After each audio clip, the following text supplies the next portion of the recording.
Lectura de la profecía de Ezequiel.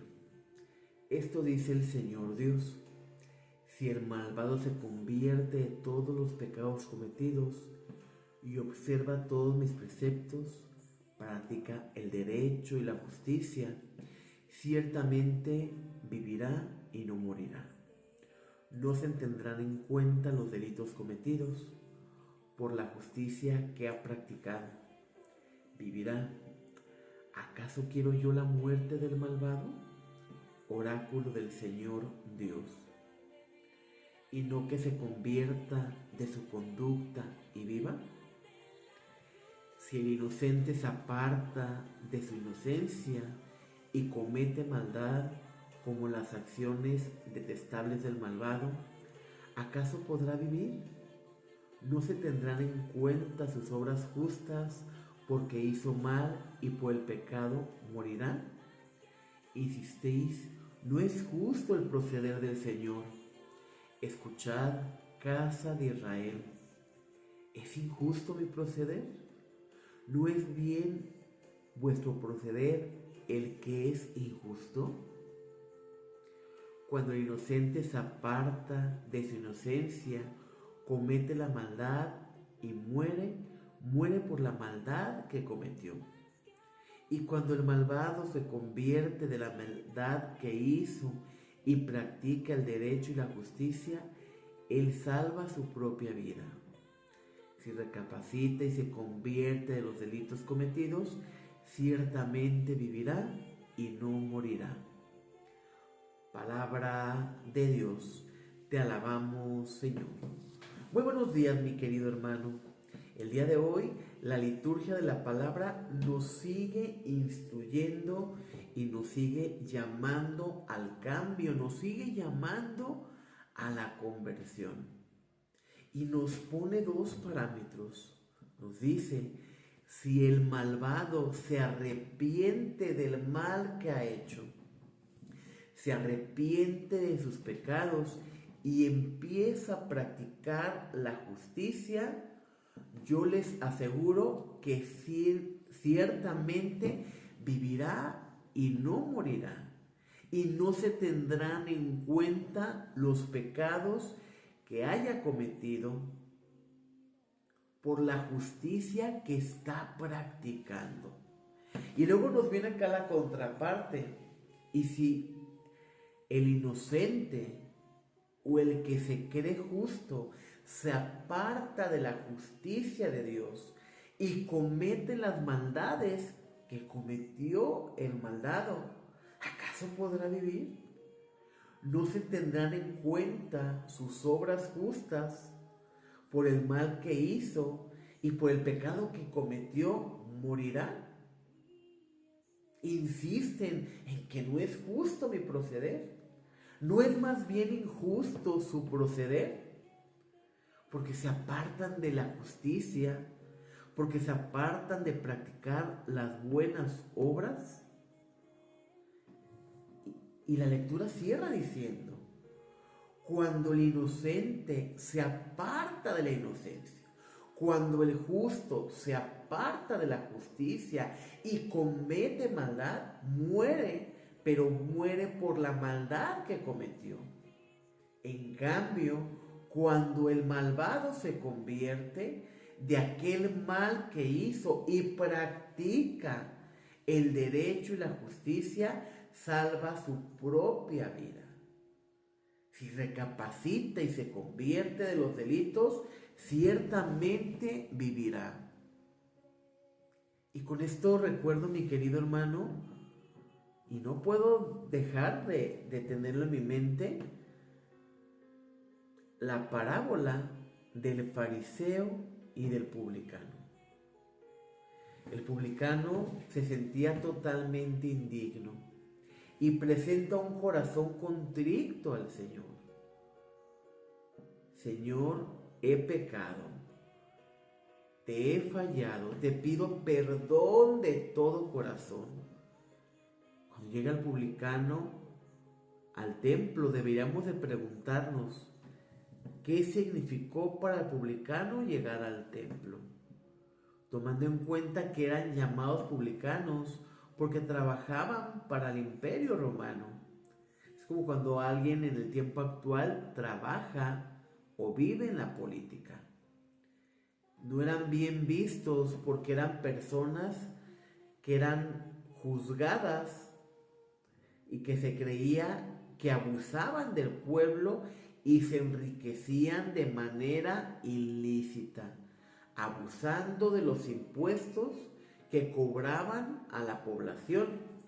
Por eso cuando alguien veía a un publicano por la calle, los ofendían, los apedreaban, y muchos de ellos tenían que hacerse acompañar de guardias, tenían que pagar para que los cuidaran, porque incluso los podían hasta matar.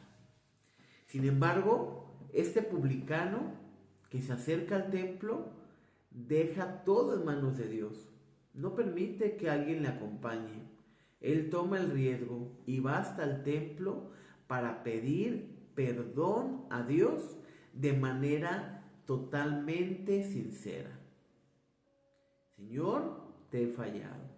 Señor, me reconozco a ti como pecador. A eso se refiere el Evangelio de la profecía de Ezequiel. Si nosotros como seres humanos, como pecadores, nos rendimos ante el Señor y nos entregamos a Él y decimos, Señor, esto es lo que soy.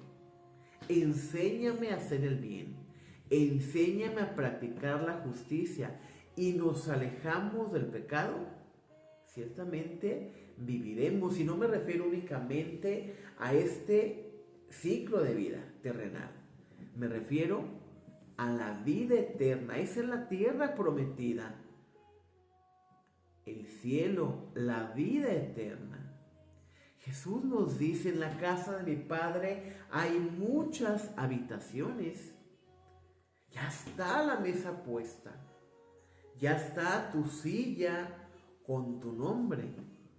Falta que nosotros realmente aceptemos ese llamado y nos esforcemos por pertenecer ahí.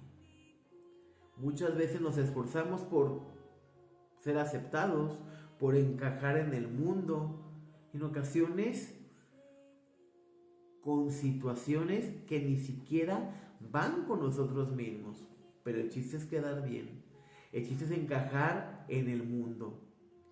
Nos desgastamos toda la vida queriendo agradar a los demás y nos perdemos a nosotros mismos y perdemos nuestra propia esencia.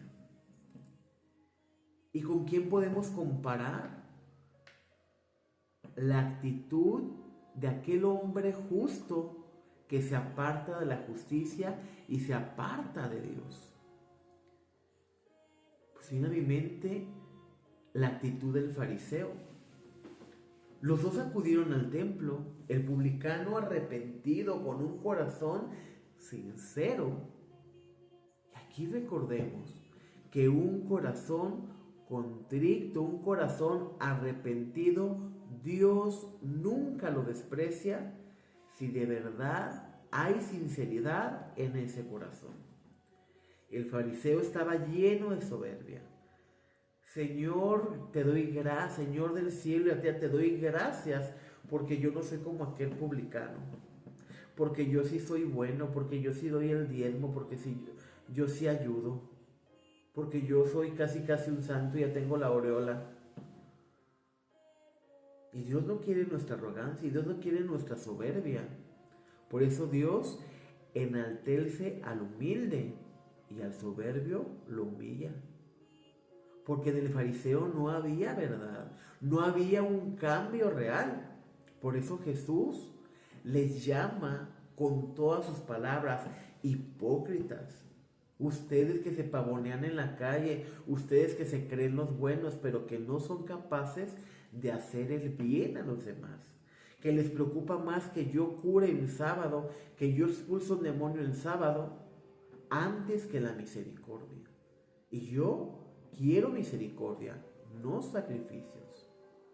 Y tan solo recordemos aquella parábola de la mujer viuda que va al templo y da todo lo que tenía, las últimas 2 monedas que tenía, para subsistir, las da al templo, mientras que los fariseos daban mucho dinero. Y Jesús le dice a los apóstoles: yo les aseguro que esta mujer ha dado más que todos, porque dio de lo poco que tenía. En cambio, los fariseos daban de lo que les sobraba. Primero se aseguraban a ellos mismos y de lo que les sobraba daban. Y Dios no quiere que le demos de lo que nos sobra. Quiere que demos lo mejor de nosotros mismos. Por eso la lectura es muy clara. Si el justo se aparta de la justicia, se aparta de hacer el bien y comete maldad y se queda en la maldad, seguramente morirá. Por eso dice: ¿y por qué llaman injusto mi proceder? ¿No es más bien injusto su proceder? ¿No es más bien ustedes son injustos que ante tanta gracia de Dios quieren seguir obstinados viviendo en sus maldades, haciendo el mal, abusando del débil, del pobre, de la viuda, ofendiendo a sus hermanos? Jesús lo dice claro en el Evangelio. Ustedes han escuchado que se dijo: no matarás. Sin embargo, yo les digo que aquel que ofende a su hermano ha cometido un delito, porque estás matando la ilusión de aquella persona, estás matando su autoestima. Tal vez no matas físicamente, pero la arma más poderosa y más peligrosa es la lengua, porque con la lengua juzgamos, ofendemos, criticamos. Con la lengua hacemos tanto daño que a lo mejor no agarramos un cuchillo, una pistola y lo hacemos, pero cuántas veces no hemos matado la fe, la esperanza de nuestros hermanos.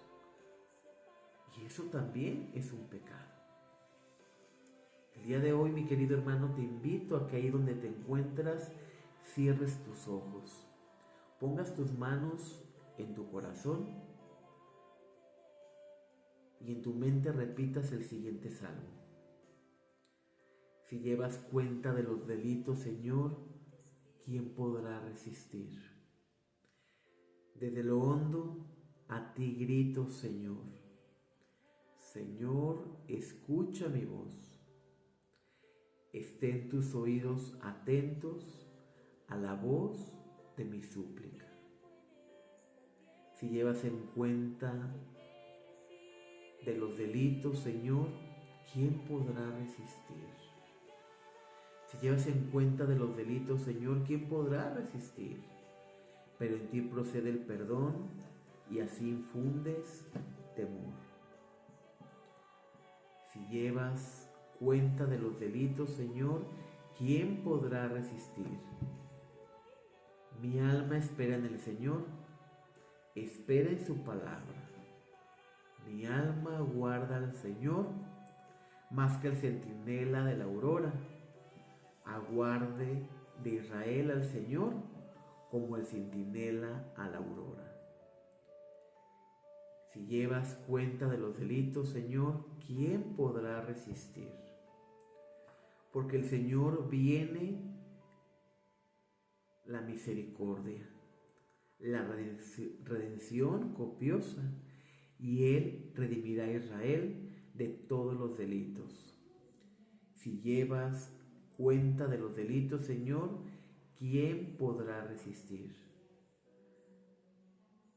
Que en este día, mi querido hermano, seamos llamados de nuestra rebeldía y estemos dispuestos a vivir en la justicia, en la caridad, en el amor, en el perdón, porque ciertamente si nosotros morimos a la maldad, renacemos en la vida, en la justicia, y eso es lo que nos conducirá al Señor. No te acongojes por tu pasado. Hoy tienes un día, hoy tienes la oportunidad, tú y yo, de ser mejores, de dejar la maldad y ser los hombres justos que Dios quiere de nosotros. Paz y bien en tu corazón.